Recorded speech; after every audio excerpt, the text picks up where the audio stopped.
Saudações homeopáticas a todos. Pessoal, sempre estou fazendo algum vídeo ou outro aqui relacionado às perguntas que meus alunos geralmente fazem, ou os médicos, veterinário, odonto, as pessoas que trabalham já, os biomédicos que trabalham já com a homeopatia me perguntam, porque a dúvida de um geralmente é a dúvida da maioria, né? O sofrimento clínico de um geralmente é o sofrimento clínico da maioria. Eu digo de atendimento clínico, né? A experiência clínica. Essa semana, uma doutora me perguntou sobre a postologia na homeopatia, que ela tem dificuldade de saber a postologia certa, ou o CH certo, as potências certas. Eu falei para ela, olha, isso é a dúvida sua e da maioria dos homeopatas, né? Eu já tenho vários vídeos aqui falando sobre isso. É, a fórmula certa, precisa, para você se fracassar como homeopata, seja farmacêutico, médico, veterinário, odonto, que seja, biomédico, que seja, a fórmula certa de fracassar é você alopatizar a homeopatia. Às vezes você encontra o simílimo, mas lá na postologia você vai alopatizar a homeopatia, né? Você vai pensar, ao passar a postologia, na sua cabeça, né? Que você foi formado, você nasceu, cresceu e foi formado no pensamento alopático, dificilmente você consegue conceber o pensamento homeopático. Gente, nós temos que saber que são sistemas completamente diferentes, né? Não existe um único sistema de cura verdadeiro, aceito pela medicina, pela ciência, e que ele é universal e que ele é a verdade universal. Não, não existe. Nós temos vários outros tipos de curas, vários outros tipos de sistemas de saúde diferentes que dá super certo. A Ayurveda é um sistema milenar que dá muito certo, né? Nós temos aí a medicina tradicional chinesa, que é um sistema milenar e dá muito certo também. Nós temos que lembrar que esse sistema que nós conhecemos, ele é muito recente na história da humanidade. O sistema de medicina oficial que nós temos é muito recente, olhando aí em todo o período, né? Então, você tem que ser muito ignorante para acreditar que só esse sistema ele é válido, tá? E em um sistema tão pequeno, um sistema que na história da humanidade ele é tão pequeno, nós temos vários outros sistemas milenares que deram muito certo para curar as pessoas e para fazer a manutenção da saúde das pessoas, tá? Então, você tem, para trabalhar com a homeopatia, é um outro sistema. Você tem que desconstruir na sua cabeça aquele sistema alopático, porque senão não vai dar certo. Você se esforça, se esforça, se esforça, encontra o simílimo da pessoa, encontra a homeopatia certa, ali baseado na lei de similitude, um sistema homeopático, daí você chega para passar a postologia, a sua cabeça está lá no pensamento alopático. O pensamento alopático, uma dose, você vai avaliar quando você coloca disponível no corpo daquela pessoa, isso no alopático. Vou fazer a comparação para vocês entenderem de uma vez por todas. Você vai avaliar qual é a miligramagem disponível naquela droga, no comprimido ou naquele injetável ou naquela solução oral, qual é a porcentagem da miligramagem ali, né? Que vai estar disponível, a pessoa vai ingerir, vai ter uma biotransformação pelo citocromo P450 ali do fígado, ou que seja, ou diretamente nos injetáveis, né? Mas vai ter uma perda, também nos injetáveis tem uma perda, exemplo, vitamina C. A grande parte ela é destruída pelos macrófagos, né? As nossas células de defesa vai destruir alguns fármacos, sim. Exemplo, a vitamina C, tá? Então, quando a gente pensa na alopatia, a dose, a gente tem que avaliar a quantidade que vai ser ingerida, a quantidade que vai ser metabolizada e, por fim, a quantidade que vai estar biodisponível no nosso corpo e por quanto tempo. Nós temos que pensar a janela terapêutica, né? para não passar uma dose tóxica, para não e passar uma dose terapêutica. Nós também temos que pensar o ciclo de meia-vida daquela droga, né? Então nós temos que avaliar isso tudo. E na homeopatia, como que é na homeopatia, né? Voltando ali na alopatia, para pegar o gancho para me poder ir para a homeopatia. Na alopatia, nós temos que pensar também, principalmente, o ciclo de meia-vida daquela droga, né? Eu ingero aquela droga, tantas miligramas, vai ter um pico, vai ter aquele momento ali, a droga vai ficar disponível e depois vai cair aquele pico de droga, né? Antes daquele pico cair, para ter aquela quantidade terapêutica, que não pode ser demais porque seja tóxica, e não pode ser mínima, porque daí não é a quantidade terapêutica indicada para aquele caso, eu tenho que ingerir em tantas horas, eu vou fazer o cálculo e vou ingerir em tantas horas aquilo ali, para manter a janela terapêutica, para manter a vida útil da droga no seu corpo funcionando. Isso é para uma dipirona, isso é para o antibiótico, isso é para um antiviral, isso é para qualquer drogas na terapêutica alopática, né?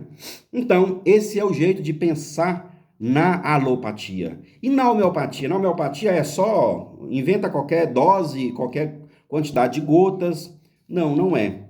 Não é assim que funciona. Na homeopatia é outro sistema. Primeiramente, você vai avaliar o grau de adoecimento da pessoa, graus de adoecimento, estímulos a mais, doses a mais, graus de adoecimento mais baixo, estímulos a menos. Pessoas mais sensíveis, outro ponto, né? Primeiramente você vai olhar o grau de adoecimento, outro ponto é o grau de sensibilidade da pessoa. Tem pessoas que podem cair um raio na cabeça dela que ela nem percebe, né? Tem outras pessoas que se vir uma brisa suave lá de algum lugar e bater no rosto dela, ela consegue sentir. Hahnemann já falava da sensibilidade das pessoas, né? Tanto é que é uma das leis da homeopatia, experimentação em homem sã, aí a pessoa não termina a frase do Hahnemann, né? Experimentação homeopática em homem sã, em homem sadio, e sensível, né? Então a gente tem que falar a frase toda, a lei toda de Samuel Hahnemann, né? Experimentação em homem sã e sensível. Ou seja, existem pessoas sensíveis com homeopatia, sim. Pessoas sensíveis a gente pode ministrar um pouco a menos. Pessoas que não têm tantos graus de sensibilidade assim, não é tão sensível, um pouco a mais. Então, essa aí é alguma forma de você poder aí se nortear com as posologias, né? Quantas gotas você vai tomar, quantas doses você vai tomar, por quanto tempo.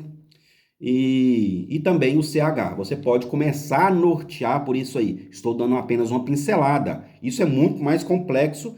Pensar na dose homeopática é muito mais complexo do que eu estou falando aqui. Estou apenas mostrando como que é o mecanismo, né? Assim como a alopatia, eu apenas dei umas pinceladas. Se eu for falar da janela de biodisponibilidade do corpo da pessoa, nós podemos ficar umas 4 horas aqui. Na homeopatia, do mesmo jeito, né? Outra coisa que eu quero salientar também, para você pensar na dose homeopática, os CHs. A gente fala, não, CH eu posso ir CH6, as potências mais baixas, é para o físico, potências intermediárias é para o energético, não me lembro quem fala isso, potências mais altas para traumas mais forte, mais, como é que eles falam? Não sei se é energético ou não sei o que é, mas não. Qualquer homeopatia, seja CH2, CH3, CH4, CH5, CH200, CH1000, LM, todas as homeopatias, elas têm a capacidade de trabalhar no físico, no mental, no espiritual, no homem como um todo, tá? Não é determinados tipos de CHs que vai trabalhar só no mental, só no físico. Não, não é assim. Não é assim que funciona. Todas e qualquer homeopatia, em qualquer dinamização, tem o poder, sim, de trabalhar no ser humano como um todo. Isso aí é um pensamento alopático que está introduzindo na homeopatia, tá? Na homeopatia, qualquer CH tem a capacidade, sim, de trabalhar no ser humano como um todo. O ser humano é integral, né? E a homeopatia vai trabalhar na integralidade do ser humano, seja em qualquer potência, tá? Não existe essa de, tantas CHs, a homeopatia é mais física, e não existe isso, tá?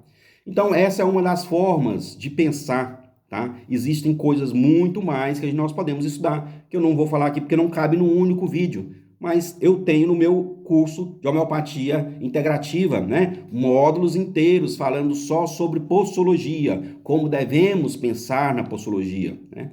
Então, essa é uma das fórmulas. Eu estou cansado de ouvir pessoas falar, nossa, eu tomo homeopatia, eu fico meio lesada, fico meio bobada. Daí eu vou olhar, tá lá, CH200, né? Daí eu converso com o homeopata, não fala que ele está errado, que hipótese alguma eu vou falar que ele está errado, que na verdade não está mesmo, né?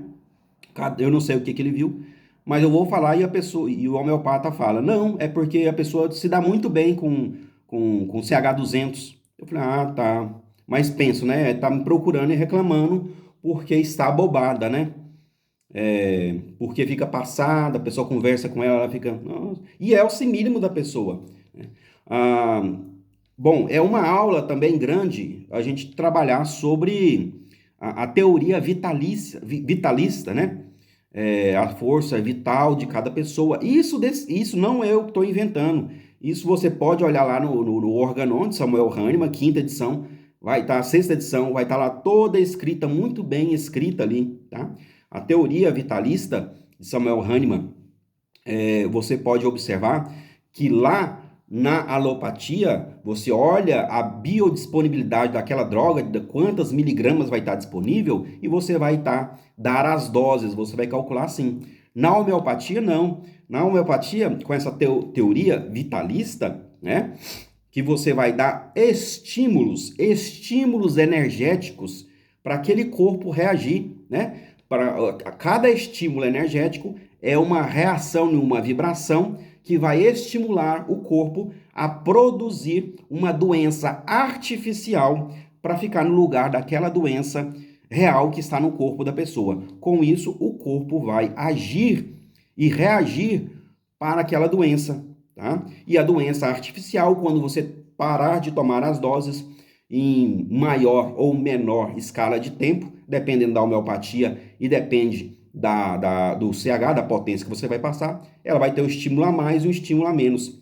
Se você estimular demais a pessoa, numa potência muito alta, em postologias muito constantes, aí nós vamos ter problemas, tá?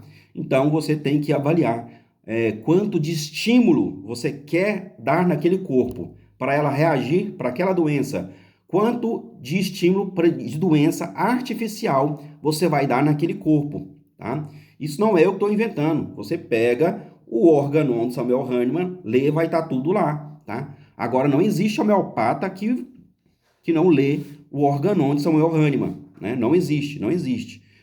Você pode ser qualquer coisa, menos homeopata. Como você vai ser cristão se você não lê a Bíblia?